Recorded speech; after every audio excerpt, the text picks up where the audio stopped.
All right, so welcome to the deep dive.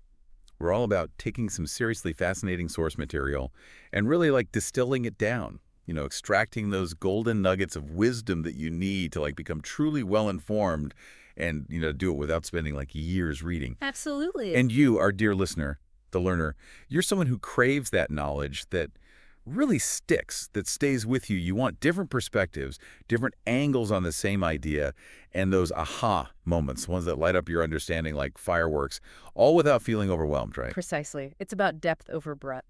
And today, we're diving deep, deep into a collection of thoughts that have stood the test of time, seriously stood the test of time. We're talking Meditaciones by Marcus Aurelius. Ah, the emperor philosopher. Right. Just imagine having access to the private reflections of a Roman emperor, like his personal journal. What we're aiming for in this deep dive is to unearth the practical guidance within those words, the stuff that really speaks to you, to your desire for a life that's well lived and deeply understood. And especially when it comes to the messy reality of our interactions with other people, and the often turbulent world inside our own minds. Because let's face it, those are the things we all grapple with, no Right. matter who we are, what time period we live in. Totally. So jumping right in, what really struck me when I first started reading Meditaciones was Aurelius's honesty about the people we bump into every single day. But yeah, he doesn't sugarcoat it. No, not at all. He straight up says, we're going to meet the meddlesome, the ungrateful, the insolent, even the deceitful, the envious, the selfish, all of them. It's almost refreshing in a way, right? This acknowledgement that even a Roman emperor dealt with jerks. But he doesn't just stop at listing these negative traits. He wants to understand why people act this way. What's his take on that? So for Aurelius, these vices, these bad behaviors, they stem from a lack of understanding, like a fundamental ignorance of what's truly good and evil. Like they just don't get it. Yeah, he's suggesting they haven't grasped the true nature of virtue and vice. Okay, so they're kind of stumbling around in the dark, morally, making bad choices because they don't have that compass. Exactly. And then, this is what I find really fascinating, especially given the rigid social structures of ancient Rome. He connects this to the idea that all human beings are deeply connected. Yes, this is key to his philosophy. Can you unpack that for us? What's the basis of this connection, and why was it so important to Aurelius? He firmly believed that there's this underlying kinship between all of us that transcends our differences. We're not just talking blood relations here, but a shared capacity for reason, what he calls a particle of the divinity within each of us. So like a spark of something higher that unites us. Exactly. And that's at the heart of his ethics. It implies a common ground, a foundation for how we should treat each other. All right, so we've got this idea that we're all connected, we all share this divine spark. How does that impact how we should respond when we inevitably do encounter those difficult people, those meddlesome types that Aurelius talked about? Does our shared essence somehow change how we react to negativity? This is where it gets really interesting. Aurelius argues that because of this interconnectedness, their bad behavior, their infamy, can't truly harm us. Wait, hold on. So you're saying that someone's negativity, like their actions, can't actually corrupt that divine spark within us? That's what he's saying, yes. And maybe even more challenging, he says we shouldn't feel anger or hatred towards these people, even though they might deserve it in our eyes. Remember, he calls them our relatives. It's not just about recognizing that connection intellectually, but about letting that knowledge transform how we react, even to the most frustrating people. Okay, so even the ones who make us want to scream into a pillow are our relatives, huh? What the High heck? bar. But I see where he's going with this. He makes this point even stronger with that analogy about different parts of the body working together. Oh, yes, that's a powerful image. Can you walk us through that? I remember he compares humans to the parts of a body. Right, he says, just as your feet, your hands, your eyelids, even your teeth all have their specific functions and they work together to keep the whole body going, human beings are meant to do the same for each other, to support each other. So being angry or resentful is like a hand refusing to help the foot. It disrupts the whole system. Exactly. So it's not just about our personal emotional well-being. It's about recognizing our inherent purpose as social beings, as part of something bigger than ourselves. And rejecting that interconnectedness, yeah. Okay, so that was quite a bit on how we interact with others. Now let's turn inward a bit. Aurelius also spends a lot of time reflecting on our inner landscape, specifically the fact that we're all going to die. Mortality. Oh, absolutely. That introspective focus is fundamental to his whole philosophy. So he talks about this idea of a tripartite being, right? 3 parts to us. Yeah. The flesh, the the spirit, and this faculty of reason he calls recta raison. Yes, recta raison, which translates to right reason or correct understanding. It's like a compass for our minds. Okay, so we've got the body, the spirit, and this right reason. And he encourages us to move beyond distractions, even things like reading books, to really confront the reality of our own death. Why is that so important for him? Well, he believes that facing our mortality head-on helps us see what truly matters. It strips away the illusion that we'll live forever, and that forces us to prioritize. Plus, it helps us let go of the trivial things we stress over. Okay, so it's like a giant reality check. Exactly, and he's not afraid to get graphic about it either. He describes the body as just mud, blood, bones, nerves, veins, arteries, the whole 9 yards. Oh, not the prettiest picture. No, not at all. But that's his point. He's deconstructing any romanticized ideas we have about our physical form. It's all temporary. So confronting death brings clarity and puts things in perspective. What about the spirit? He compares it to something fleeting, like the wind. Yeah, he describes it as something constantly in motion, being expelled and re-inhaled. Like the wind, it's always changing, always flowing. So both the body and the spirit are transient, impermanent, and that leaves us with recta raison, that faculty of reason. Why is that so important? Because it's the one part of us that's meant to guide us through this ever-changing world. It's a stable element in a sea of impermanence. But here's the catch. Oh, yeah. He warns us against letting reason become enslaved by our baser instincts, by anger or irritation at the present moment, or anxiety about the future. Especially as we get older, right? Exactly. He says we have less and less time to waste on those negative emotions. It's like living as a puppet, controlled by our fears and desires. He's urging us to take control of our thoughts, to align them with reason, and to do it now. To be a puppet, got it. So this focus on mortality, on reason, seems to lead naturally into his thoughts on providence and the need for acceptance. How does he reconcile the harsh realities of life, the suffering, the injustice, with this idea of a benevolent universe? Well, for Aurelius, it all starts with the divine, with what he calls the gods or fortune. Okay, so some higher power or fate, if you prefer. Right. He saw these forces as deeply connected to nature, working through a grand, intricate chain of events. Everything that happens, good or bad, ultimately comes from this source. He even uses the analogy of a garden. Okay, I'm intrigued. How does a garden relate to this? Think about it. Sometimes you have to prune branches, even healthy ones, for the whole plant to flourish. Aurelius sees challenges and suffering in a similar light. They might seem bad in the moment, but they're necessary for a greater harmony we might not fully grasp. So even the tough stuff, even suffering, serves a purpose. That's his argument. It's not just random or meaningless. It all contributes to the good of the entire universe. A universe of which we're just a small part. Exactly. And he believes our individual well-being is tied to the preservation of this universal nature. So even when we face difficult situations, we're actually aligned with this grand cosmic process, even if we don't see it at the time. It's like we're all playing our part in a much bigger story. So this idea of a benevolent universe, this providence, leads him to say we should let go of our thirst for knowledge, for reading, in favor of accepting death. That's an interesting twist. It is. He seems to suggest that constantly searching for information can be a way to avoid facing deeper truths, like our mortality. Instead, he advocates for a resigned, even grateful acceptance of death. It's about finding peace in knowing our place in this grand design. Peace in acceptance, not an endless seeking. Okay, now let's talk about action. Aurelius is also very focused on the urgency of the present moment, isn't he? Like, he constantly reminds himself and us about procrastination and missed opportunities. Oh, absolutely. He's quite critical of his own past procrastination, actually. He talks about all the chances he had, the moratorias de los dioses, he calls them, that he wasted.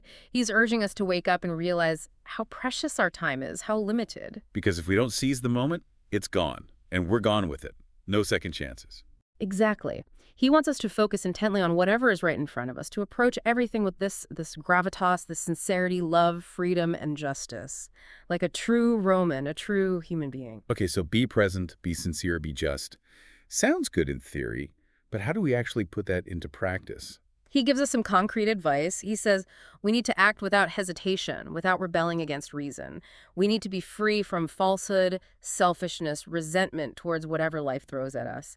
And he believes that it doesn't actually take a whole lot of complicated rules to live a good life. So simplicity, authenticity, that kind of thing. And this focus on action is tied to his emphasis on self-respect, right? I remember that passage where he directly addresses his own soul, urging it to wake up. Yes, alma mia, my soul. It's a poignant moment, and it shows how aware he was of time slipping away. He's basically saying, don't waste your life comparing yourself to others, measuring your happiness based on their achievements. It's so easy to fall into that trap, though. Comparing yourself to others, I mean. It is. But he's urging us to tune out that noise, to disengage from those external distractions so we can really learn something valuable, so we're not just wandering aimlessly through life. He even says that getting caught up in other people's business rarely makes us unhappy. What truly makes us miserable is neglecting our own inner lives. Oh, that's so true. He keeps circling back to these core principles.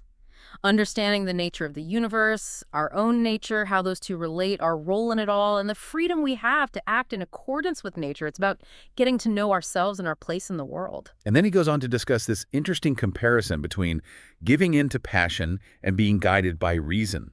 He even references Theophrastus, that philosopher who said that faults committed out of desire are worse than those from anger. Why bring that up? It's about understanding the different ways we make mistakes. Theophrastus, and Aurelius agrees with him, says that anger often involves pain, like we're reacting to something that hurts us. But desire, concupiscence, that's different. It can be more insidious because it often doesn't involve that immediate suffering. It can sneak up on us and cloud our judgment over time. So, anger is like a quick burn, while desire is more like a slow poison. Exactly. It's a deeper level of self-deception because we might not even realize how much we're being controlled by our desires. Okay, that makes sense. And then he moves on to reflect on time, on the cyclical nature of the universe, how things are always changing, always in flux. Yes, he reminds us that the basic patterns of existence repeat themselves throughout eternity. What matters isn't how long we contemplate these patterns, but the quality of our understanding right now in this moment. Makes you think about how you're spending your time, doesn't it? And he also says that whether you die young or old, the loss is the same because we can only lose what we actually possess, which is the present moment. Right, it's a powerful way to look at death. It takes away some of the fear because it focuses on the tangible, the here and now. And then there's that famous maxim, everything is opinion. He attributes that to Monimus the Cynic. Ah, yes, a powerful statement. Aurelius acknowledges that there's some truth to that. Recognizing the subjectivity of our judgments can be liberating. But he's careful to add that we need to use this idea with caution, with intellectual honesty, and within the bounds of truth. It's not about denying reality or rejecting facts. It's about understanding how much our interpretations shape our experience of the world. Exactly. And then he goes into this detailed analysis of how we can actually dishonor our own souls. This is a fascinating part. He lists all these ways, becoming like a sore on the world, harming others, being controlled by pleasure or pain, being hypocritical, and even just acting aimlessly. He's saying all of these things go against our rational nature, our social nature. Even our smallest actions should ideally have a purpose, a reason that aligns with a greater harmony. And then he brings in this stark reminder of death, listing all these historical figures who died.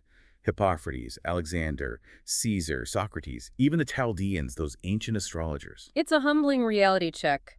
Death comes for us all, no matter how accomplished or wise we are. He even compares life to a voyage that ends at a port.